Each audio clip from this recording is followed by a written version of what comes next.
Topic है gaseous exchange. ये बहुत ध्यान साथ रहिए प्लीज। ये सबसे इंपॉर्टेंट टॉपिक ये है गैस एक्सचेंज। बताया था आपको कि कैसे होता है। पहले एक प्रोसेस समझ लीजिए कि गैस घूमता कहां से कहां तक। सबसे पहले एनवायरनमेंट में होता है ऑक्सीजन, वातावरण में। इसको आप किसकी कहा जाते हैं? Lungs. Bye the process of respiratory गुजरता है। पूरा बताया था आपको सिस्टम। नोज है, फेरिंग्स, लैरिंग्स है ना। उसके बाद पूरा आपका ब्रोंकाई, ब्रोंकियोल, एल्विलाई तक पहुंचता है। तो एनवायरनमेंट से कहा जाएगा लंग्स। फिर वही ऑक्सीजन लंग्स से कहा जाएगा एल्विलाई। और वो जो ऑक्सीजन एल्विलाई में भरा है वो फिर कहा जाएगा ब्लड। कहा जाएगा ब्लड। और फिर ब्लड में जो ऑक्सीजन है कहा जाएगा टिश्यू। ये पूरा का पूरा ट्रैक है कि कहां से ऑक्सीजन मूव कर रहा है। टिश्यू यानी सेल, तो group of cell is called tissue. ठीक है। तो पहले एनवायरनमेंट से आएगा लंग में, लंग से जाएगा एल्विलाई में, एल्विलाई से जाएगा ब्लड में, ब्लड से जाएगा टिश्यू। अब यहाँ पे तो ये सीधा सा रास्ता है। देखो यहाँ से लेकर एल्विलाई तक जाने में जो पाइप लगी हुई है ब्रोंकाई, ब्रोंकियोल की, उसमें कोई खास दिक्कत नहीं है। पाइप के द्वारा आराम से पहुंच। यहाँ पाइप ट्राई किया, विंड पाइप, फिर ब्रोंकाई, फिर ब्रोंकियोल, प्राइमरी ब्रोंकियोल, सबका है पाइप।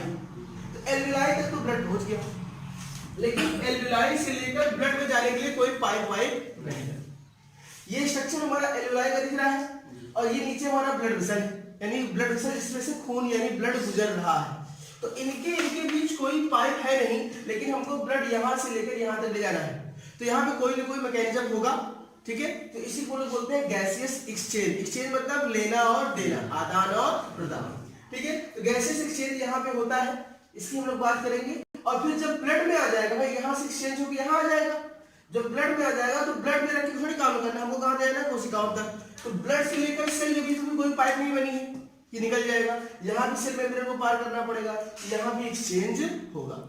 यानी देखा जाए तो गैस का एक्सचेंज हमारे पूरे रिस्पायरेशन के दौरान दो जगह होता है और दो बार होता है।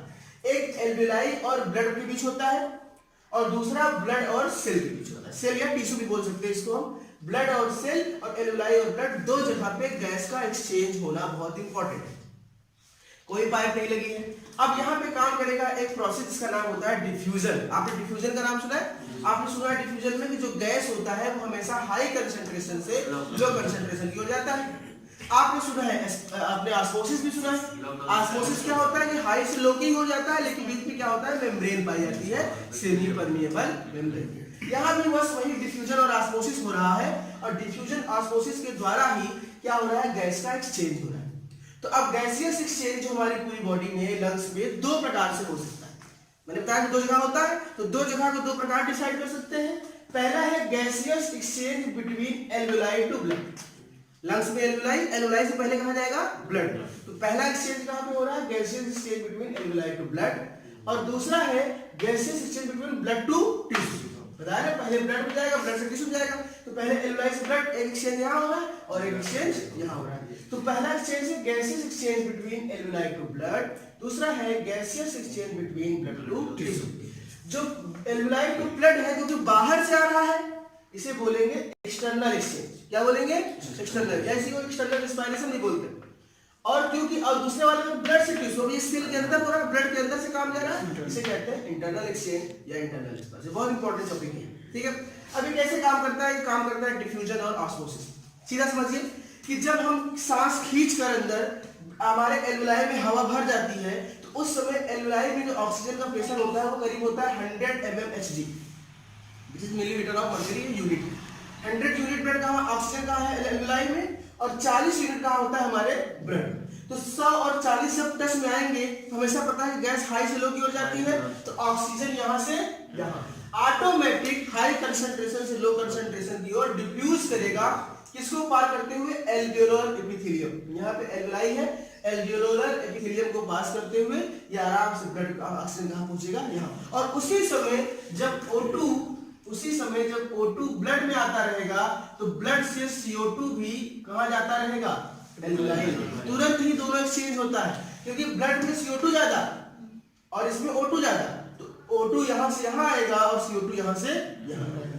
यहाँ पे गैस का एक्सचेंज हो रहा है। क्यों हो रहा है? क्यों मैकेनिज्म है? By the mechanism of diffusion, high concentration से लो कंसंट्रेशन की ओर O2 ब्लड से एल्विलाई से आएगा ब्लड में और CO2 ब्लड से जाएगा एल्विलाई।